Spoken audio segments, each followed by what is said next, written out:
All right. Bear with me for one moment. We're just bringing a few things online. And we're going to get going in a minute. Let me just be able to make our chat viewable, and we're going to get going in a second.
Okay, good evening. Thank you for your patience. We're about to get going. I'm going to give you an idea of of where exactly we're going to pick it up. So,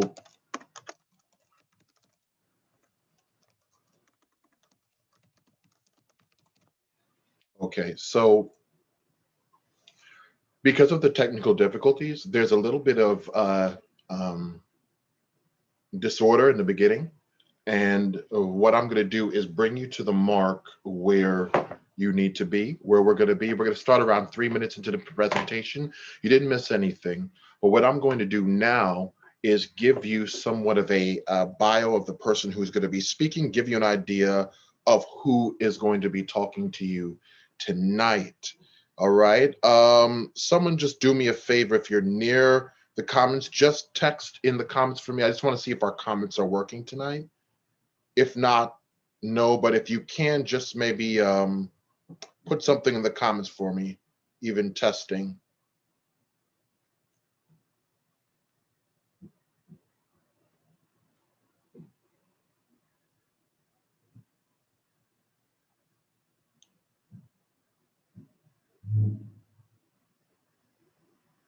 All right, when you get a chance. Okay, good. Thank you. Thank you, Queen Cole. Appreciate it. All right, so the comments are working tonight. So we're going to, thank you, Sister Butts. I appreciate that. Thank you. Appreciate everyone who's putting in the comments right now. All right. So what I'm going to do is I'm going to give you some of his information. Okay. Um, Dr. Wilmore Webley, the person who will be speaking tonight. Matter of fact, before we begin, let's start with a word of prayer. Loving Father, Lord, there's this vaccine that is out, a few of them. And Lord, this pandemic is raging, and a lot of people want to know information on this vaccine. Lord, a lot of people are weighing what they should do relative to it, to take, to not to take, to wait it out, whatever it may be. Lord, there's a lot of disinformation out there. So I pray, oh God, that this would be informative, that it would give information on which people can make intelligent decisions, not based on fear, not based on conspiracy theories, but hard, cold science. I pray, oh God, that you would be with everyone today, be with everyone who will be watching this presentation and those who will be watching it in the future. In Jesus' name we pray. Amen. All right, so let's find out a little about the doctor that will be giving the presentation. Dr. Wilmore Webley is an associate professor in microbiology at the University of Massachusetts, Amherst. All right. Webley completed his undergraduate degree in medical laboratory technology at Northern Caribbean University and Mandeville, Jamaica, and received a PhD in microbiology at UMass Amherst in 2003, with expertise in immunology, pathogenic bacteriology, and host pathogen interactions. All right. His research focuses on infectious disease mechanisms and the role of specific infections in chronic diseases. Webley's recent work has demonstrated the efficacy of antibiotics in treating a subset of severe asthmatics. Okay. He is a Fulbright scholar, a recipient of the Distinguished Teaching Award, a recipient of the Black Student Union for outstanding devotion and dedication to profession. All right. He serves as the UMass Amherst Community chair of the microbiology department, okay, curriculum committee. Webley serves on the editorial boards of the Journal of Medical Microbiology and Diagnosis and the Journal of Microbiology and Experimentation. All right. He is a member of the International Society for Vaccines, the American Society for Microbiology, and the Chlamydia Basic Research Society. All right. So that just give you a little understanding of his background. This is an expert in the field. All right. So with that being said, I'm going to bring you to where it kind of starts off when, so just to give you a context, what we're going to be viewing today is, to make a long story short, it's the presentation from last week, but there are a lot of people in Zoom. So once in a while, you might hear someone random saying, oh, no, whatever. And someone will be like, please mute. Okay. So that might happen once or twice. I'm going to bring you past most of that. And then, his presentation lasts for around 49 minutes to 50 or so. And then there are some questions and answers, and that goes on longer. All right. So he's going to give you a basic idea of what this virus is about, some of its history, vaccine, things of that nature. And then he's going to answer questions. I'll keep it going. And this is here for you all. All right. So without any further ado, we're going to get started. I just want to say good evening to, I'm getting a few, just want to make sure I'm in the right, okay, good. All right, good evening. All right, okay, hello, Sister Sharon, or hi, hey, okay, hello, everybody. All right, okay, so let's hop to it.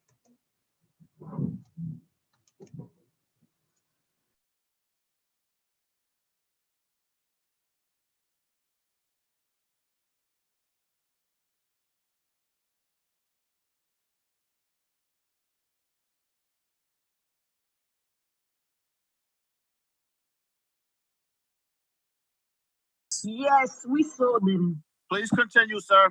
All right. And so it's not 100% clear how this virus made it from the bat reservoir, which is a reservoir for pretty much all of these coronaviruses, into the human population. There's speculation at this point that it probably came via a pangolin, which is the scaly animal where the scales are used for certain potions in the Chinese culture, and the meat is sold in wet markets and is sent out and eaten in that way. The thought is that it could also be one of many animals who we've seen before as intermediate hosts.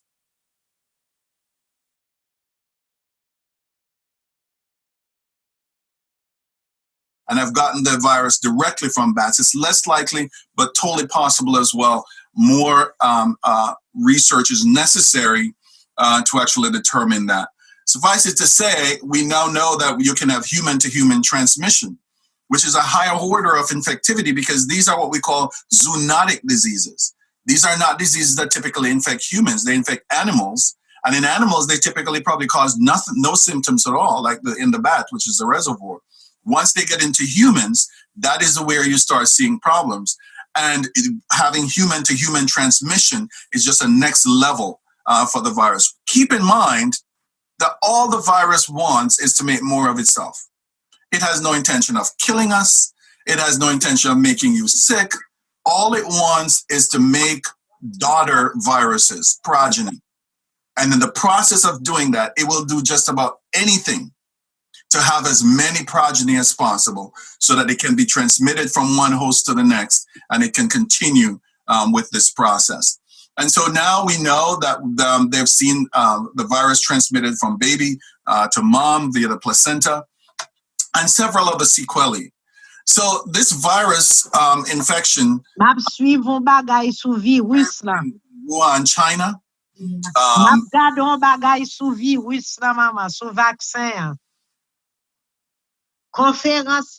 Please mute your phone. Please mute your device. Massachusetts.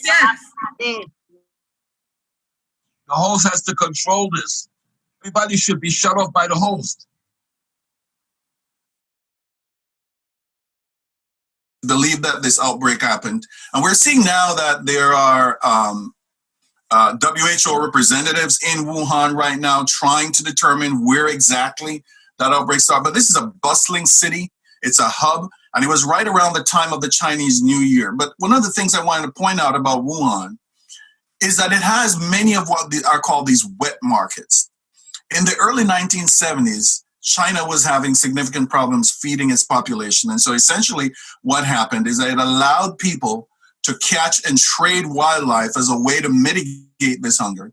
And people expanded this where, they started making money from it. And you can go to these markets. One of the things that is common there is that you can see your wildlife being slaughtered. And the meat is there, fish to all sorts of wild animals, from frogs to snakes, you name it. And I like to show this image because what it does is that it demonstrates how one could actually get to the place where you have this type of issue. So here you have a chicken that is being sold. It's sitting on these vegetables, which are also being sold.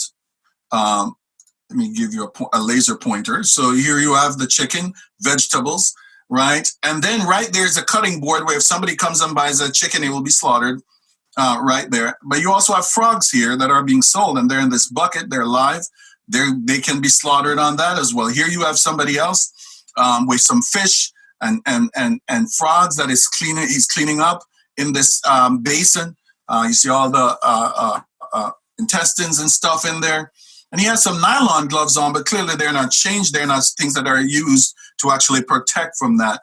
And so you see this unwashed bucket here that is used to hold the material. And you see the scale up here, still dirty from having material in there. So again, it's not hard to see how this could lead to an outbreak. So in April 2020, Peter Daszak described what happens in these wet markets in China. He said, it is a bit of a shock to go to a wildlife market and see this huge diversity of animals in cages on top of each other with a pile of guts that have been pulled out of an animal and thrown onto the floor. These are perfect places for viruses to spread. And so the question is, not that we're having this pandemic, but when will we have the next one if these types of activities are not changed and this interaction with wildlife doesn't cease? So SARS-CoV-2 or COVID-19 affects primarily the lung, but I want to make it clear here that the lung is just one of those sites that is affected. There are receptors for this virus all over the body, from the intestines to now it seems in the brain, in the kidneys, in the lungs, blood vessels, you name it. This virus can infect many areas of the body. And essentially what happens in the lung is that the lung becomes filled with fluid, and the alveoli, these sacs that exchange oxygen and carbon dioxide at that interface, they now become filled with this fluid. And as a result of that, you cannot dissolve oxygen in it. And so people who actually get the worst part of the disease, that 2 to 5%, actually experience those breathing issues as a result of that. And the University of Washington actually had a really cool video that they did showing a CT scan of the lung of an individual who actually had SARS-CoV-2 in the middle period of the disease. And what you're seeing here are the lungs, and you're seeing these greenish yellow areas are actually areas of the lung that have been damaged by the virus. You can see that number one, initially you can see that is bilateral. Number two, so you see it's in both lungs.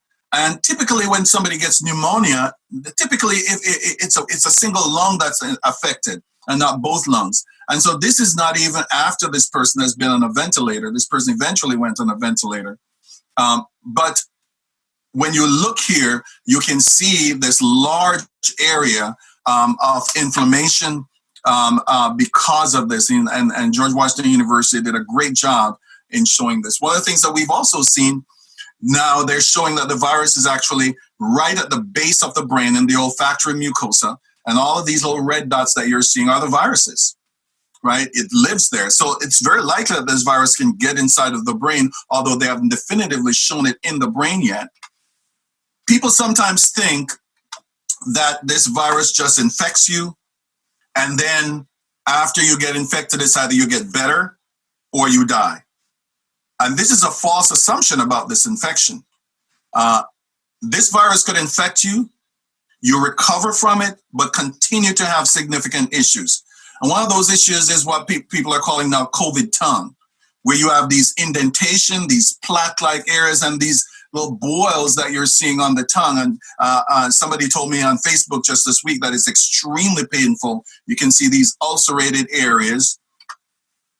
See, that's COVID tongue. But one of the newer things that people are seeing in individuals who have gotten infected with the virus. It's not clear what the source of this inflammation is. It could be that the virus has ravaged your immune system and allow other types of viruses and bacteria to actually cause oral infection. That's a possibility. And you're seeing here a section of the brain, and this is from somebody who had COVID-19 and they had an autopsy done.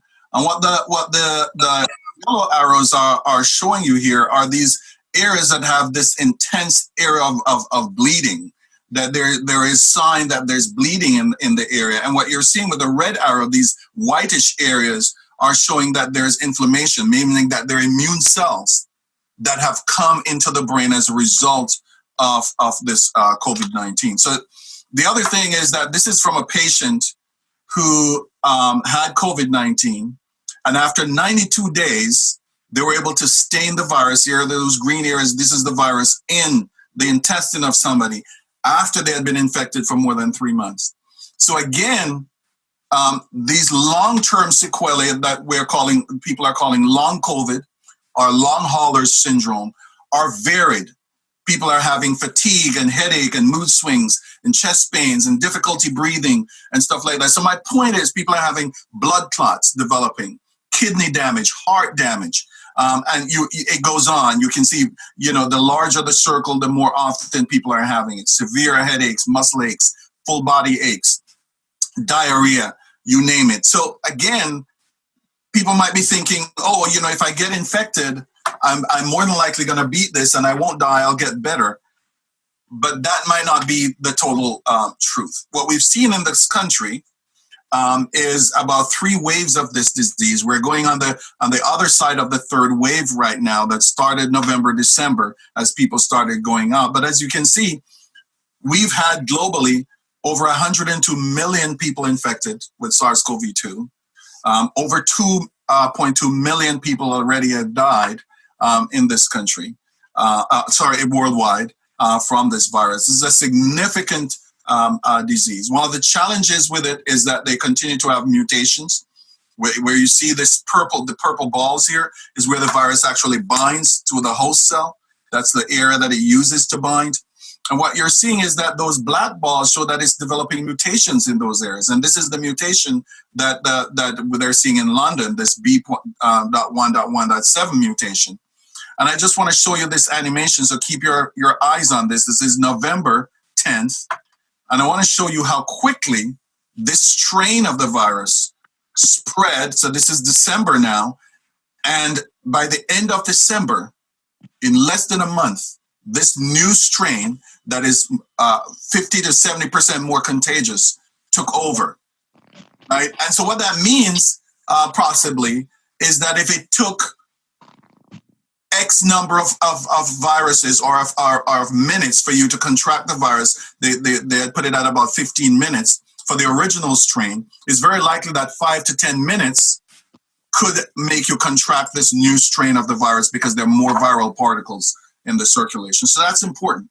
We typically think about this virus as being in two-dimensional because that's the way it's shown, but I want you to start thinking about it as three-dimensional now. And the membrane is not rigid, it's constantly moving, right? So keep that in the back of your mind. And so the spike proteins also is not just one protein, it's actually 3 pieces of protein together. And why am I teaching you this biology? Because it's going to be important for you to understand how the vaccines work. And so you have these 3 proteins come together. They can open and close at the tip, and this is actually in this conformation when it actually binds to the angiotensin converting enzyme receptor, ACE2 receptor, a protein that we need in our bodies to help maintain blood pressure, among other things. And so the virus exploits that and uses its spike protein here to bind to that ACE2 receptor. And I'm going to show you a little bit of a movie now to explain to you how this is happening. Due to its unique features, the novel coronavirus is particularly good at infecting new cells, both in the upper respiratory tract as well as deeper down in the lungs. Here's a look at how the process takes place. The microscopic virus enters through the nose or mouth, where it begins its infection of our airways. The outer spike protein of the coronavirus latches onto specific receptors on the surface of cells in our respiratory tract. In the case of COVID-19, the virus latches on to the ACE2 receptor. This binding triggers the process by which the virus fuses into human cells. The viral envelope merges with the oily membrane of our own cells, allowing the virus to release its genetic material into the inside of the healthy cell. The genetic blueprint of the virus is RNA instead of DNA, which acts as a molecular message, instructing our host cell machinery to read the template and translate it into proteins that make up new virus particles. The hijacking persists as the human host cell continues to generate more copies of the virus, assemble these copies into viable particles, and traffic them to the outer edges of the cell for release. Each infected cell may produce and release millions of copies of the virus, which can then go on to infect other neighboring cells, as well as neighboring people when they are expelled from the airways in droplets via coughing and sneezing. And so this is just an idea of the process of infection, and this is essentially what the virus does. When it infects a few cells, it can come out with tens of thousands to millions of copies of the virus, which now infects new cells, and that you can actually exhale, or it can come out in your saliva and infect new people. I like this quote from the World Health Organization where it says, the 2 public health interventions that have had the greatest impact on the world's health are clean water and vaccines. No other 2 public health measures have been so successful at preventing disease overall. So what are vaccines? Vaccines traditionally have been pieces of the infectious microbe that are given to individuals in order to stimulate your immune response so that when you actually see the real thing, you're ready to go. In other words, it's a way of priming the immune response. And vaccines typically have water and several other ingredients in there. And adjuvant is a component that helps to boost the immune system so it actually sees this piece of or whole viral particle or bacterial or fungal particle that you're putting in it. But why is it that we need vaccines if we have functional immune systems? And people say this all the time. And this is an important question. The reason is that this part, that the immune system can be divided into 2 different parts. What we call the innate immune response and the adaptive immune response. The innate immune response is simply the fact that you're a human being. There's certain things that your body sees as foreign and it responds to them immediately. And your innate immune system tries to get rid of them. Typically, it never does. It never completely gets rid of whatever that invader is. So the adaptive immune response kicks in. And when you hear people talk about antibodies, that is a product of the adaptive immune response. Now, the cells in our bodies divide approximately once a day.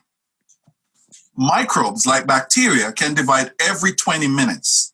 And like viruses, within 7 to 72 hours, you can have tens of thousands to hundreds of thousands of new viral particles. Now, the adaptive immune response is slow. So this curve that I'm showing you, the peak of it is really at about 14 days. And that is why you're able, when you get a cold or you get even the flu, people are able to tell you that within 2 weeks, you'll feel better, right? Your immune system kicks in and it's at its peak in about 2 weeks. However, with certain infections, like SARS-CoV-2, like the COVID-19 disease, for some people, that's too late. You would be dead by then if you're waiting for up to 2 weeks, 10 days to 14 days, in order to get the strongest of your immune response. So what you do is that you give a vaccine. Vaccines would be this initial antigen. Antigen is any foreign protein that you're putting in. When you put that in, you get this initial response, but I want you to show you what the secondary response looks like, either for a booster vaccine shot or if you actually encounter the pathogen.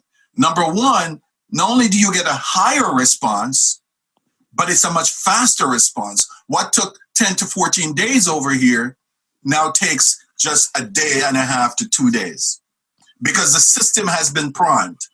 You have circulating antibodies that have been produced specifically against that microbe, as well as memory cells that are circulating that when they see this pathogen again, they're able to respond in a short time instead of this long buildup that is necessary. In other words, you have the pathogen and it's in the database of the body and the body can respond quickly. So the reason for this, the reason for actually having this initial break is that it doesn't matter how well you've eaten. It doesn't matter if you've always lived on a vegetarian diet. It doesn't matter if all your vitamins are in place.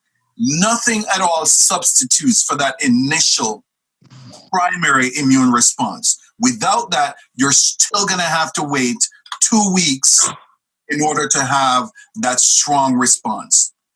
And that is really important when you're thinking about a vaccine. That's what the vaccine is going to do. It will give you this head start so that when you actually encounter the virus, you already have in your circulation these neutralizing antibodies or these antibodies that can bind the virus up, as well as memory cells that are ready to go to produce more of that entity that you need. And do vaccines work? Of course they do. We've seen that with all sorts of examples of diphtheria and pertussis and measles. You can see how many infections you have by the size of the circles before a vaccine came around. And then you introduce a vaccine here, there, and there, and the numbers go down dramatically. Now, what is the goal of vaccination? It's not necessarily to vaccinate every person, but it's to vaccinate enough people to get what we call herd immunity. And herd immunity is when you have so many people who have been protected in the community that those who are unprotected have a very little chance that they'll actually get infected. And so in this case, here you have a few people who have been vaccinated in blue in this diagram. Yeah, for some reason. And then you have one person Sharing the audio. You have one person who is infected. And this one infected person can now go and infect others. Yeah, I mean, as long as he knows it's still being recorded, that's. Stelendor, we can hear you. Please mute. You can have all of these people now getting infected.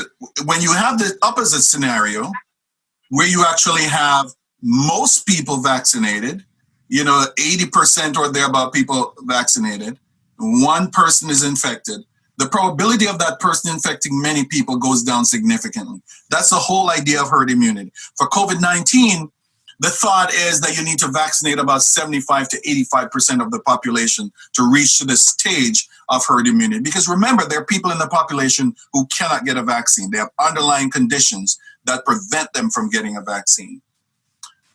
Now, this picture that I'm showing you is kind of hard to look at because this 13-year-old on the left actually has smallpox. But what you should know is that these boys got exposed to the disease on the same day from the same person. And the only difference is that the one on the right got vaccinated and the one on the left did not. Vaccines work. Here is a line. in the block at Lornia Hospital in 1947, where people are lining up to get vaccinated against smallpox because it's such a devastating disease. It affected so many people, killed so many people. That was polio. Yeah. Everybody Oh, you know how roses are red? Roses are red.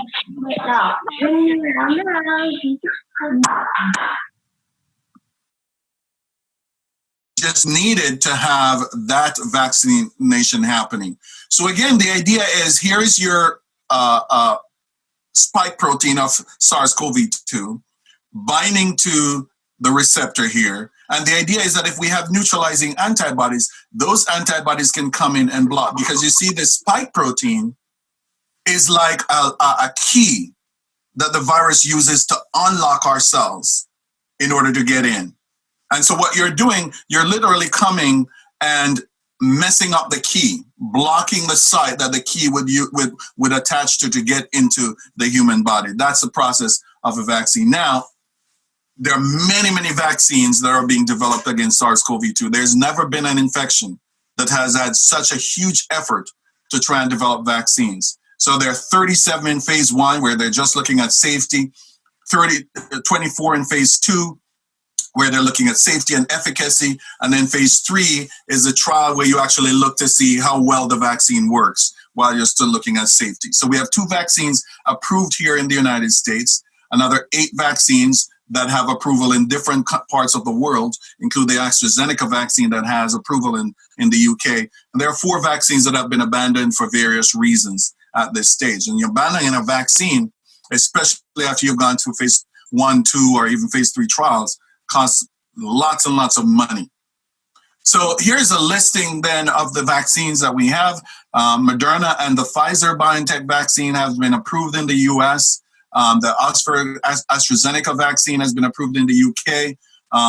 You have the Gamaleya vaccine that has been approved in Russia. The Johnson & Johnson vaccine, they just got phase 3 clinical trial data out. It has about a 60% efficacy, which, by the way, is still really good.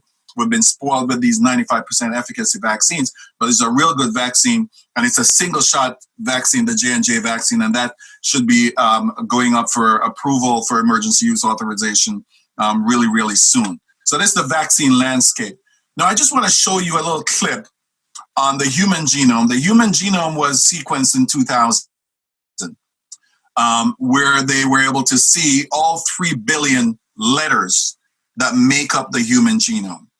And this will give you a little idea of what DNA is, what RNA is, so that in the next slide, when I talk about RNA vaccine, we will be on the same page. So just listen to this little.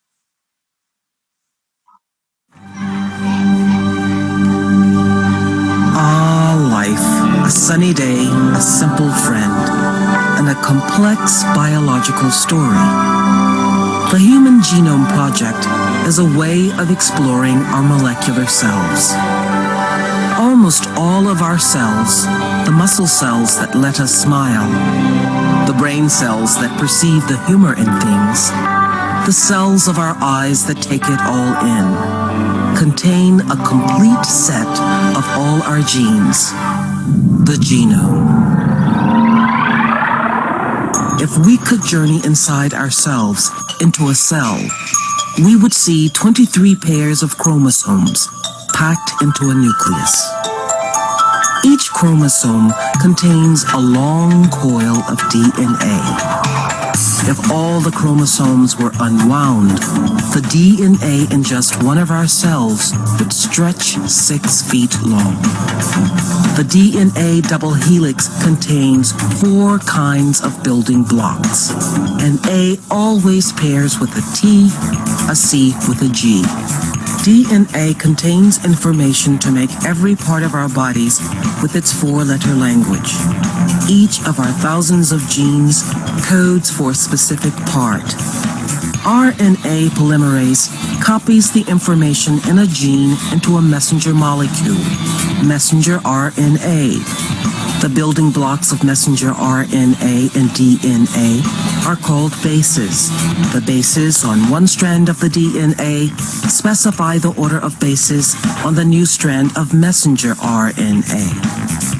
The DNA always stays inside the nucleus, but messenger RNA travels out into the cytoplasm. There, a protein-making machine called a ribosome can read messenger RNA to make a particular protein. Every 3 bases of the messenger RNA molecule codes for an amino acid. Proteins are made of amino acids. tRNA molecules help translate the language of DNA and RNA into the language of proteins.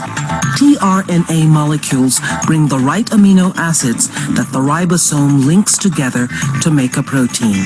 Proteins are the laborers. Some form structures like tendons and hair. Others perceive light, scents, and flavors, control chemical reactions, and carry messages between cells. To understand our molecular selves, scientists have read the 3 billion letters making up the DNA in the human genome.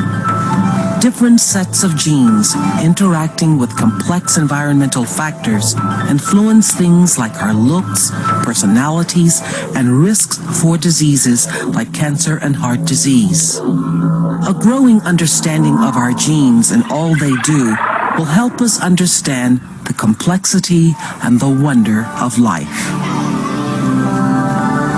A simple friendship, a sunny day, a life.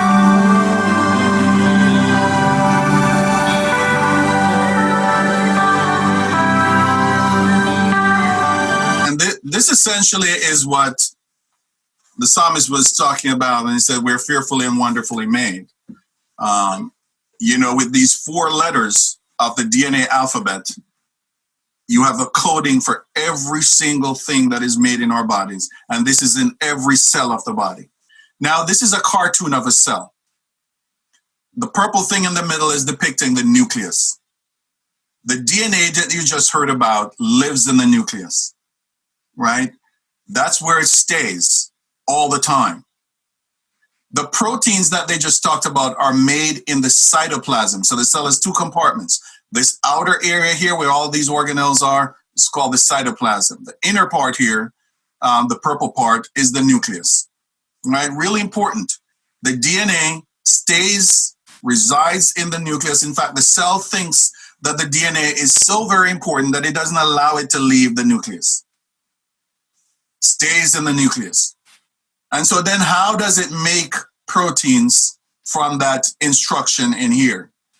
It uses the messenger RNA. Okay? So the way I've described it before is, let's say that you have this great book. Maybe it was written 150 years ago with these unique recipes in it for certain pies and cakes and other types of things that you can make in the kitchen. And you want to make this special pie, but the only way to get the recipe is actually to go to the library and get this very old book that they're in. Now, the book is so unique that the library won't allow you to leave the library with it. It's on reserve. And so you have to go now pull it off reserve and photocopy the pages that you need, the pages with the recipe on it. And you take that now to your kitchen where you read off your recipe, you grab the ingredients and you make the cake. The DNA is depicted by the book, this unique book that's in the library. And the library is the nucleus. Your kitchen would be the ribosome. This is where proteins are made. And the photocopy would be the messenger RNA that you take out. So that's what that messenger RNA is. It's the instructions for how to make the cake. So you go in your kitchen and you make the cake. So there's what we call the central dogma of molecular biology, that you go from DNA to RNA to proteins, or you do what is called transcription, translation. You get a transcript of a particular gene that is in the nucleus. That transcript, that messenger RNA, leaves the nucleus, comes out into the cytoplasm, as messenger RNA, and it's translated the same way you're translating whatever ingredients are on the paper into making stuff, a product in your mixer, and then putting it in the oven. And that's what a protein is. And so here's an animation that shows you a lot of processing happens of the messenger RNA. And I'm spending time on this because it's important to understand the biology, even a little bit, if you're going to appreciate how what these companies, Pfizer, BioNTech, and Moderna have done is that they've utilized this knowledge, because you see, when the virus infects us and it gets inside of our bodies, the virus literally instructs our bodies to make the proteins that it needs to reassemble itself. So what these companies have done is that they've taken the messenger RNA for just that spike protein that the virus uses to attach to our cells. And it has encapsulated in these lipid nanoparticles. So these are just fat molecules. They found out some time ago that if you encapsulate it in fat, it protects that messenger RNA when you inject it into the person. And now you can actually get it inside of the cells. Once it gets into the cell, it does not go into the nucleus. It stays in the cytoplasm. That is where the factory is. So you have to think about the cell as being two rooms that are round rooms. One inner room, the nucleus, that's where the DNA is. The outer room, the cytoplasm, it has several other things, but it has that protein factory there. And so what Pfizer, BioNTech, and Moderna did is that once the sequence of this virus came out in January, they didn't need to do anything but sit at their computers, look at what this genetic code was, and then they figured out what the exact code for the gene that make that spike protein, that key that the virus uses to unlock our cells. They literally took it over now to a piece of equipment called a DNA printer, where it makes a DNA copy, and then synthetic messenger RNA, in other words, in the lab, messenger RNA is created, packaged in these lipid particles that I talked about. And that's what's in the vaccine. It gets injected in you, and once it gets into the system, your body now takes these messenger RNA copies, these photocopies, and they read off the ingredients that it codes for and make proteins, the spike protein. So if you see, these little spikes are being made, not the virus itself. So here's an animation of that. mRNA technology has never been used before in an approved vaccine, but scientists are using it now to combat COVID-19. mRNA, or messenger ribonucleic acid, are snippets of genetic code that tell cells to build proteins. mRNA vaccines take advantage of that protein-building process to trigger an immune response and build immunity to SARS-CoV-2, the virus that causes COVID-19. Instead of using a small dose of live or dead virus like some other vaccines, mRNA vaccines use a tiny piece of the virus's own genetic material. Here's how it works. This is the virus. These are called spike proteins. Scientists have isolated the genetic code for those proteins, a set of instructions that are put into the vaccine so your body knows how to make them. Your immune system won't make an actual virus particle, but it will make copies of the angry red spike protein. In other words, no gray ball, but an angry red spike. Once vaccinated, your body starts making those spike proteins, so your immune system will develop antibodies to fight the real thing, SARS-CoV-2, the virus that causes COVID-19. The Pfizer and Moderna vaccines that are created for COVID-19 will be the first licensed mRNA vaccines ever. So it's important that you realize that although these are the first mRNA vaccines that will ever be created, the mRNA technology is not new. Here's a paper that was published in 1992, February of 1992, that actually was looking at the mRNA technology to reverse a type of diabetes, right? So the whole idea of mRNA as a therapeutic was there. Here's a 2017 paper looking at using mRNA to make a rabies vaccine.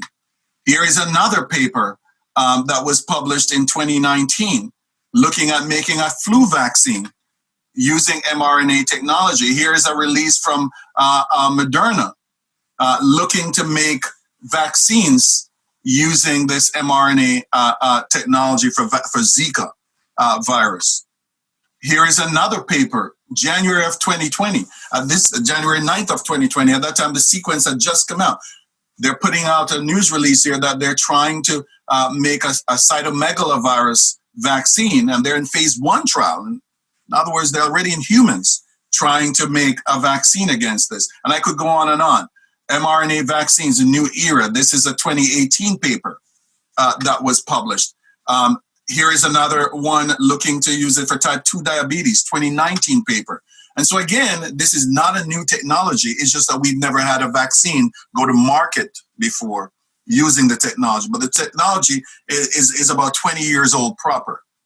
So what is in these vaccines? What is actually in these vaccines is the mRNA that I talked about, multiple copies of it, plus fats, because it's encapsulated in this fat ball. You can think about it as a little ball with the messenger RNA inside of the middle of it, and this fat is around it.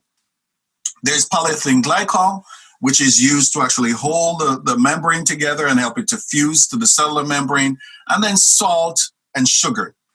These vaccines, the Pfizer-BioNTech and Moderna vaccines have no preservatives in them, right? And pretty much all they have is the messenger RNA, the fat, and all of that.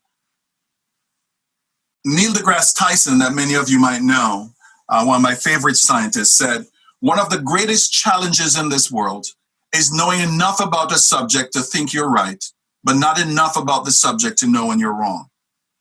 And that has been the challenge throughout this pandemic, with myths that have come, that have said that this virus was created by government labs and the government is using it to kill people, to the fact that the vaccine was rushed. And typically when I hear somebody say the vaccine was rushed, it gives the appearance that steps were skipped. And no steps were skipped for making the vaccine. Did it happen fast? It absolutely happened super fast. So I can talk about that some more, that this vaccine will edit your DNA. But as I showed you, there's no way that your mRNA could edit your DNA. The mRNA is in the cytoplasm, your DNA is in the nucleus, right? mRNA and DNA are completely different languages, right? They don't integrate. RNA doesn't go back into the nucleus and integrate into RNA. So that's also something we can talk about. That the vaccine causes infertility in men and women, and sterility men, just not the case. When the vaccines were given out, it wasn't purposely given to pregnant women, but I think something like 23 women who got the vaccine became pregnant during the clinical trial. Okay, so there you go. That the vaccine caused irreversible adverse events.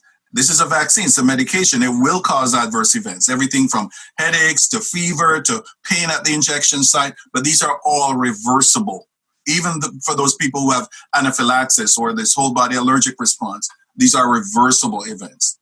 That vitamin D and other supplements and plant-based supplements can prevent or even treat COVID-19. There is absolutely no data that suggests that. And when you get it, you can show it to me. That the government and Bill Gates have conspired to place microchips in the vaccines to track us. Absolutely not true. If the government needs to track you, all they need to do is to tap on the device that you actually are using to connect right now, right? I mean, it would be silly for them to waste time trying to put microchips into multi-dose vaccines. Remember, each of these vials contain enough for either 5 or 10 doses of the vaccine. How would you ensure that microchips are in every dose of less than a half a mil that you're putting into a dose? And that wearing masks will lead to buildup of carbon dioxide that can be bad for your health. Remember, carbon dioxide is a gas. It diffuses very readily through whatever mask you're wearing right now. So that also is a myth. Here's why the vaccines were created so quickly. The typical process that we go through for making a vaccine is the process of figuring out which protein is going to be immunogenic, is going to stimulate a good immune response. Developing a technology to make that protein, either through using other bacteria or some factory means, then purifying it, make sure that no toxic substances are in it, then getting enough, figuring out how much of it will work, and then now trying to mass produce that, put it in somebody to make the vaccine. You didn't have to do that with the mRNA technology because most of it was done on a computer, right? The second reason is because the technology, the mRNA technology, was literally ripe for the taking. It had been in development for nearly 20 years, and it was just right at that time. They got a head start of everybody else. The other thing that they did is that they had overlap of phase 1 and 2 trials. Typically, in a general time when you don't have a terrible pandemic, you would complete your phase 1 trial, then move to phase 2 trial, then move to phase 3 trial. What they got authorization from the FDA to overlap trials. So as phase 1 started looking good, they started phase 2. In other words, more people in the trial. Once phase 2 started looking good, they started phase 3. They overlapped. And then at the time when they start phase 3, they actually started mass producing the vaccine doses. You would never do this under normal circumstances because no company, especially small companies like BioNTech and Moderna, would have the money to do that. Because what if the trial fails in phase 3? Like many other trials, I show you that 4 vaccines have failed so far, right? What if it fails when you have already mass produced so much? Well, they didn't care because they were getting federal money to do this, right? The government was bankrolling, especially the Moderna vaccine. And the third, or fourth thing now that makes this vaccine rollout so quick is because the pandemic is so bad. There's so many people getting infected that if you vaccinate people, you don't have to wait very long for the data because so many people in the population have gotten infected. So those are some of the reasons why this trial actually worked. So just to show you how myths can spread, and this is going to be my last slide here. Somebody sent me this video of this person claiming to be a nurse who got the vaccine and she said she got Bell's palsy. I want to play it for you. Hi, I am a registered nurse in Nashville, Tennessee, and my name is Kalila Mitchell. I'm reaching out to everyone about the COVID-19 vaccination. I recently took the COVID-19 vaccination. After the shot, I felt fine, but within 3 days, I went to the doctor because I had problems with my face. The whole left side of my face, actually. I have Bell palsy now. And as you can see, I can't smile. I'm trying to smile. I'm just getting embarrassing for me. But I just want everyone to know that I think this vaccination is the worst thing ever. And I would not give this to anybody, even my worst enemy. Please, America, they do not care about us. Do not take this vaccination. So, very emotional, right? I saw this and almost immediately my heart was breaking for this young woman, but then there were certain things that didn't add up for me. She keeps saying this vaccination instead of vaccine. People in the medical field typically don't say I got this COVID-19 vaccination. Vaccination is a process, the vaccine is a product. And then she says Bell palsy instead of Bell's palsy. But I waited and then went and fact checked it. And so did many other people. And so what they came up with is that she said she identified herself as a nurse from Tennessee and gave her name. Well, it turns out that there's no nurse in Tennessee by that name. Number 2, they went and checked the entire other 49 states.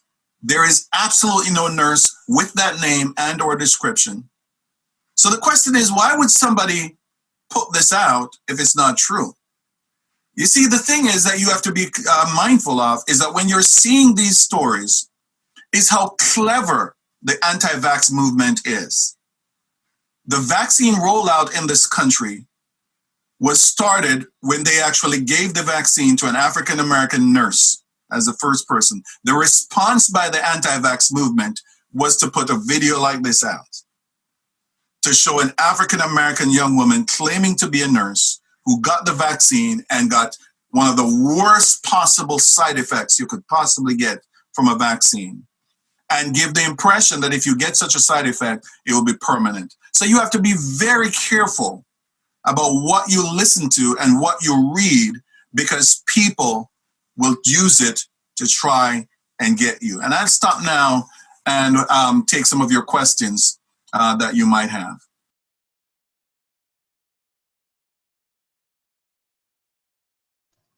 at this point, what happens is I'm going to skip forward a little bit because there's a little bit of noise and mess and everything. And they're going to get into questions. So his presentation is done, and now the people are going to ask to get asked questions. All right. So let's get into that, and I will skip ahead in the video to the question and answer portion.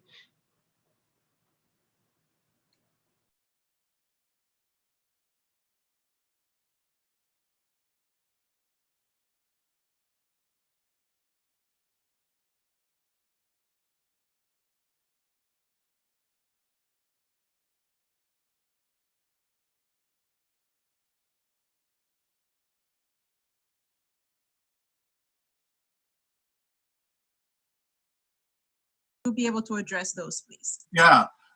So again, this is a medication. There's no way anybody can guarantee that you won't have side effects. Where long-term side effects from vaccines are concerned, that's highly unusual. In fact, when you looked at the FDA data, the FDA went back and ran, some statistics for the past 50 years, looking at all the vaccines that they've approved. And they realized that the average time for side effects to be reported is within 2 months of people having gotten that vaccine. And that's why neither both the Moderna and the Pfizer vaccines, they waited for 2 months before they applied for emergency use authorization. After that, it will be highly unusual to have any side effects from a vaccine, especially a vaccine of this type. Remember, this vaccine doesn't contain the virus. This vaccine doesn't have preservatives. This vaccine doesn't have a lot of the other things that some traditional vaccines might have. All that it has really is this piece of message, or these pieces of messages that tells it, the body, to create proteins from this, so that now the immune system, once the immune system sees these proteins, it realizes that they're foreign, and it makes antibodies against it. It has memory cells and plasma cells and all of those created. So once the message has been read, so what these two companies did is that they caused each molecule of messenger RNA to produce multiple copies of the proteins, probably up to 100 copies of the proteins from one message. But once that message has been read and all the proteins have been made, the messenger RNA gets destroyed. All right, messenger RNA, like anything else, any other product in the body, is susceptible to enzymes in the body destroying it. So it gets destroyed. It doesn't sit around for a long time. In fact, within hours of it being used up, it will be destroyed. It doesn't self-renew. So this is not sitting around in your body for a long time. Yes, Sister Evelyn, I see you waving your hand.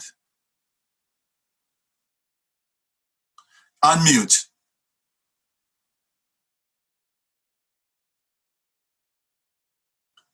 Well, while we're waiting, there's another question here. How long does the immunity last after the vaccine? Good question. I wish we knew that, but we don't know that yet, since the vaccines have just started being deployed widely, broadly.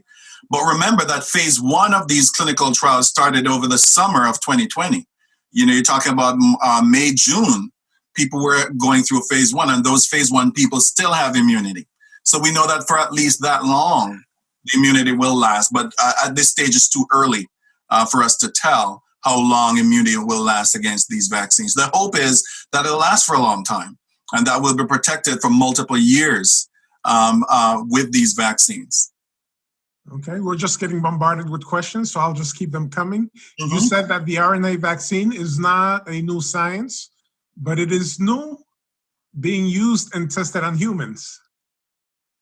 So it's not new, and it's not the first time it's being tested on humans. Again, as I showed in the papers that I showed in 2017, 2019, it was already being tested in humans for different types of vaccines and different types of products, including everything from cancer to diabetes. So this whole mRNA technology is something that has been around for quite a while. A couple of scientists at the University in Pennsylvania actually figured out this technology. And in 2005, they figured out how to actually prevent the mRNA. Because you see, before, when they took the naked mRNA and they put it in, it would just get destroyed. And so they had to figure out a way to stabilize it and a way to protect it and to get it to the place where it could actually stay and be translated. And so the technology was in development over a long period of time. In other words, I'm saying that this is not a technology that was developed once COVID-19 came about, right? It wasn't developed because of COVID-19. It was there before COVID-19 came around. Okay. And another person is asking, it is said that the vaccine contained parts from human fetuses. What can you say about that? That is absolutely not true. Again, as I told you, these vaccines, all they have in them is that they have the messenger RNA. They have some lipid particles. These are lipids, fats. Lipids are fats that are manufactured so that they can encapsulate the vaccine. They have polyethylene glycol, which is an agent that we use in the lab. It helps to make membranes fuse. So they probably keep the fat membrane together and help those fat particles to fuse to our cells. And then it has salt. It has normal saline, the 0.9% saline that you get when you go to the doctors. And they're giving you fluids, and that we use in all research labs all around. So that now is phosphate buffered saline. So it has different types of salts, potassium and some other types of salts, sodium chloride, of course. And then sucrose. Sucrose is a sugar that is put in it as an ingredient as well. That's all that's in these two vaccines. Now, there are vaccines that are being developed. So, for example, the AstraZeneca vaccine is on a completely different platform. The AstraZeneca vaccine is a viral vector vaccine. In other words, what they're doing, they're using a virus that doesn't cause disease to deliver the genetic code for this SARS-CoV-2 spike protein, right? So what they do is that they use this virus, adenoviruses, which we grow in our labs all the time, but they need a human or animal cell line in order to grow. And so what they do is that they grow them up in fetal cells, aborted fetal cells. And these fetal cells were aborted in 1963, to be precise. And what people don't realize is that cell lines are kept for hundreds of years if you actually have the capacity. In -80 freezers, we have tons and tons of cell lines in our -80 freezer. At any time we're ready to grow them up, we just go and thaw them and put them in an incubator at 37 degrees and they grow. So those are the cells that they grow these adenoviruses, these Trojan horse viruses in. Then they purify them out of the human cells. And that's what they give to the person. So that's the AstraZeneca and other vaccines that use these viral vectors. The vector itself, the virus itself, has to be grown in something. Can't just leave it growing on its own. And so essentially then, there are no human or animal products in the Pfizer and Moderna vaccines. Thank you. Another question here. These vaccines were developed so fast. How can we trust them as being safe when the manufacturers have protected themselves from liability? So this is another common misunderstanding. And people say this because the anti-vax movement keeps saying it. Vaccine companies have never had liability for anything happening from a vaccine. The government has a system set up where you can go and report adverse events from vaccines and get compensated that way. No vaccine company in the history of making vaccine has ever accepted liability for any risk coming from the vaccines. Again, what I explained to you before, towards the end of the presentation, is that the vaccines, when we say that the vaccines were developed quickly, and based on the end of the question, how can we, say that they're not going to be dangerous? The idea is that somehow there's some fundamental steps that were skipped in the production of the vaccine, and that did not happen. These vaccines underwent the same scientific rigor that any vaccine would undergo, and they came out on the other side being safe and efficacious. So it is not true that these vaccines were rushed in the sense that, some steps were skipped. So here's the thing. Let's say that you went home and found your loved one fallen over in your living room. The first thing you do is that you get on the phone and you call 911, right? You don't expect that the ambulance is going to sit around in traffic obeying every traffic sign and then get to your loved one. You want them there as fast as you can, right? And so there are laws and rules in place where an ambulance can put on its sirens, every vehicle pull over, you give it space. When it reaches a red light, it cautiously goes through that red light so that it can get to you in the shortest time possible. That is what these emergency uses are. There are already rules in place. Not because this ambulance has a siren on mean that it can do anything it wants. They're trained. The driver of the ambulance is trained into how to do this so that they can safely navigate traffic and get to you in as fast a time as possible. That's what's happened with these vaccines. These overlapping of phases is the ambulance with the sirens on, getting the product out as fast as you can. And that's why these vaccines are under emergency use authorization and not full authorization, which means that every batch they have to look at closely to make sure that it actually has the same product that the initial batch that was authorized actually has. Thank you. From Myers to everyone, the mRNA vaccines methodology of using our cells' ribosomes to make protein sounds similar to the way coronavirus works in overpowering a cell to make copies of itself. How much spike protein can the vaccine cause the body to make before mRNA is destroyed? Okay, good question. So you're right. It's the same thing that the virus does, and any virus or any microbe that is an obligate intracellular. It has to co-opt or hijack the body's systems or factory, protein-making factory, to make its own protein so that it can be productive. As to how many copies can be made, one copy, one mRNA copy that is put in for the BioNTech vaccine specifically can actually cause 100 copies to be made, because for the person who's asking seems to know a little bit about the science. So what they did is that they put a poly A tail on the end of the sequence, and they put 100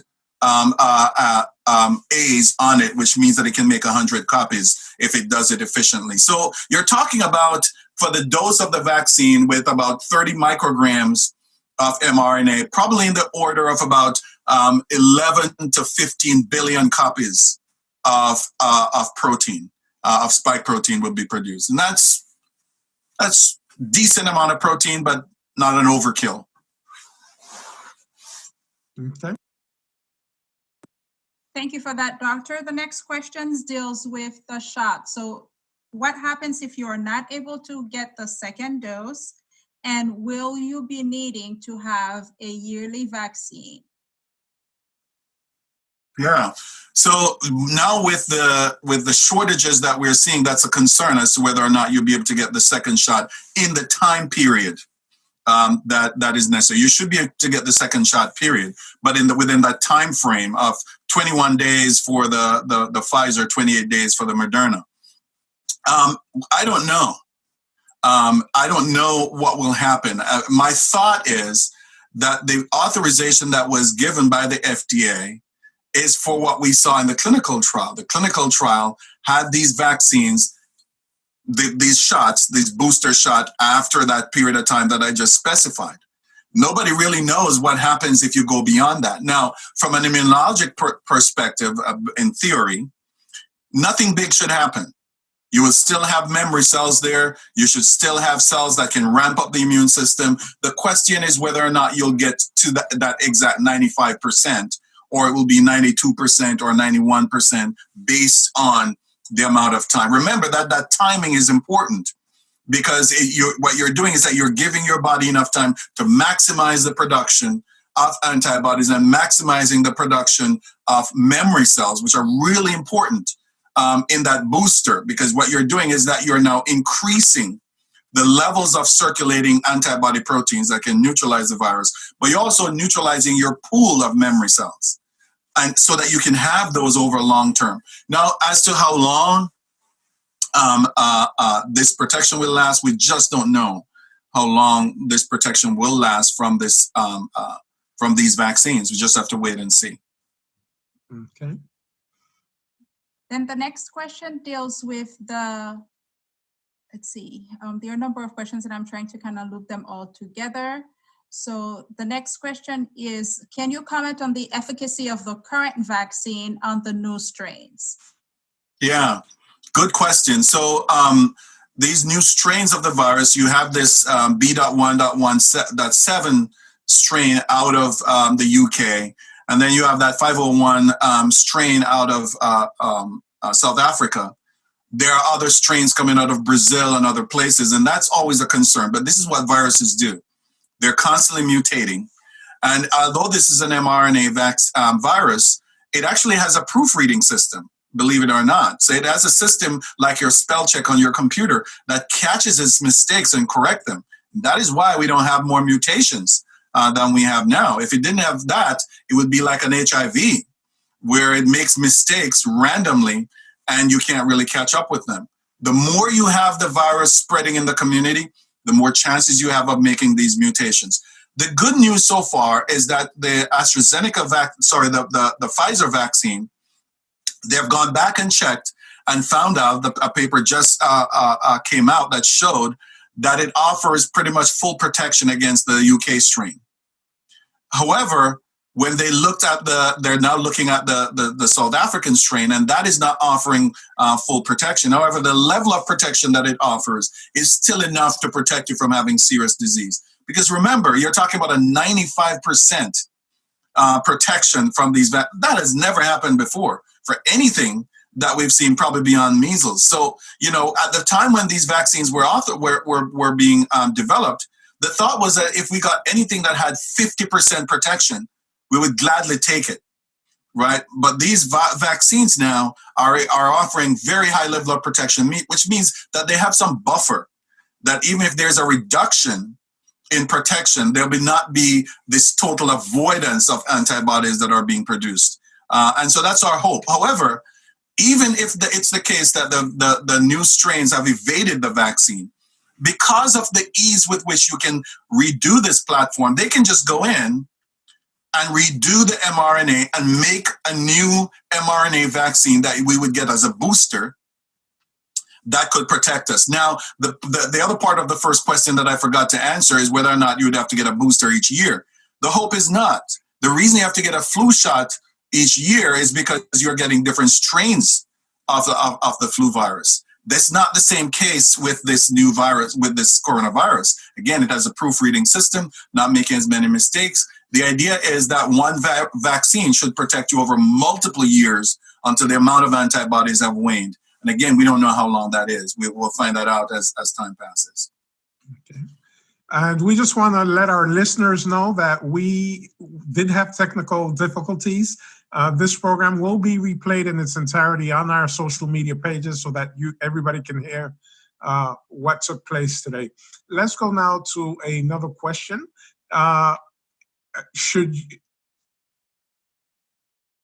I heard of people who took the vaccine and came down with the virus. Any comments on that? Yes. So if you get the vaccine, let's say I got the vaccine today and got exposed to the virus a week from now, I would still get infected. Because remember that 2 week that I told you about? It takes that much time for you to produce protective antibodies. But even so, even after getting both doses of the vaccine doesn't prevent infection. The vaccine prevents disease. You have to get infected for the vaccine to protect you. That's true for every vaccine. So there's no vaccine that puts up a shield around you that says no virus can enter this house, right? That's not what vaccines do. What vaccines do is that they prime your immune system so that when you actually encounter the virus, you probably don't even know that it was there because the immune system just takes it out, right? And neutralizes it and prevents it from causing disease. So that's essentially what the vaccine is designed to do. So for people who have gotten the first shot of the vaccine and haven't yet gotten the second shot, they only have about a 50-something to 60% protection. For these AstraZeneca and Moderna vaccines, after you've gotten the second shot, under the best case scenario, you have a 95% protection. In other words, the probability of you developing severe disease to the point where you're sick, have to be in bed, or have to go to the hospital to get treated is less than 5% of people in 100. right? So 5 in 100 might need that. But overall, that's what vaccines do. They prevent you from having severe disease to the point where you're going to have long-term sequelae. And I showed you like the COVID tongue and the loss of taste and the loss of smell and the nausea and the difficulty breathing and the intestinal problems and the kidney problems that this virus is able to cause. The vaccine would be able to protect you from all of those. Okay.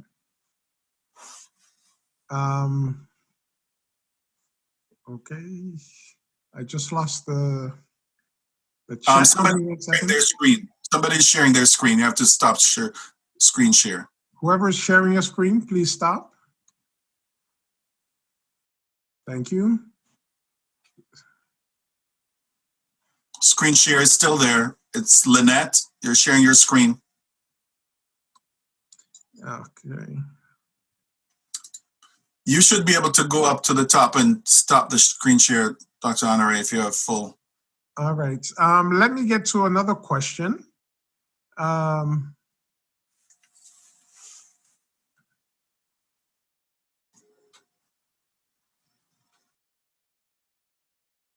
One question is, could you speak to the major difference between the Pfizer and the Moderna vaccine? Yeah, I mean, they used a little variation in the code for the way they develop their vaccines. They used a different combination of lipids. But really, the major difference is that the Pfizer vaccine requires ultra cold temperature. It requires you to have the vaccine stored at minus 80 degrees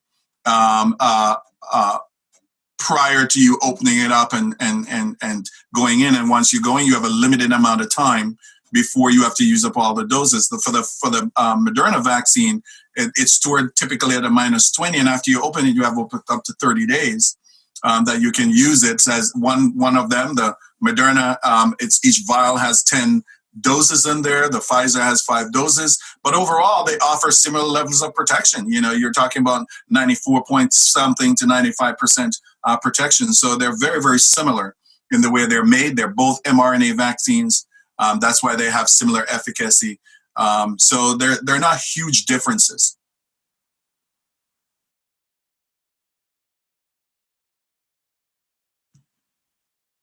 We're going to allow some participants to ask questions directly. So we're going to open up. You are allowed to unmute yourselves now if you want to ask a specific question while we wait.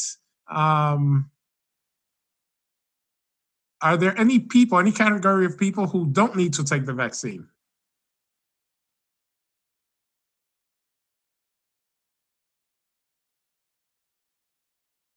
Okay. Okay, thank you. This vaccine was not tested. None of these vaccines were tested on anybody below age 16. So anybody below age 16, so for the Pfizer vaccine was tested on 16 years up. The Moderna vaccine was tested on 18-year-olds up. So anybody under those ages are not eligible to take the vaccine. The vaccine was not tested on pregnant women. And so if a person is pregnant, you wouldn't be given the vaccine, although I have a friend who is pregnant and opted to take the vaccine. Other groups could be people with severe allergic reactions, people who, especially when they get injected, have severe allergic reactions. Those individuals might not want to take the vaccine, or they'll be advised to talk with their doctors and take the vaccine under observation. In other words, in a medical facility where there's an EpiPen available, just in case you have an anaphylactic shock. Outside of that, there probably are people who have a lowered immune system, you know, people who are probably undergoing chemotherapy, for example, that might have wiped out your immune system. You don't want to take the vaccine. Not that the vaccine is going to do you anything, but that you might not be able to make the type of response that you need for protection. This has not been put out there, but under my impression is that this vaccine should not be given to individuals who are so sick that they have been given a short time to live. Because it's very likely that the fragile state in which they are, when the vaccine is given, it will ramp up inflammation that could actually be detrimental to the health of these individuals. They're people who can barely move. Any sort of fever would be damaging to them. And when you get a vaccine like this, any vaccine that's going to work properly, the first thing that's going to happen is that your immune system is going to ramp up. When your immune system ramps up, it's like having a V8 engine that you're revving, at all the time. It's going to get heated.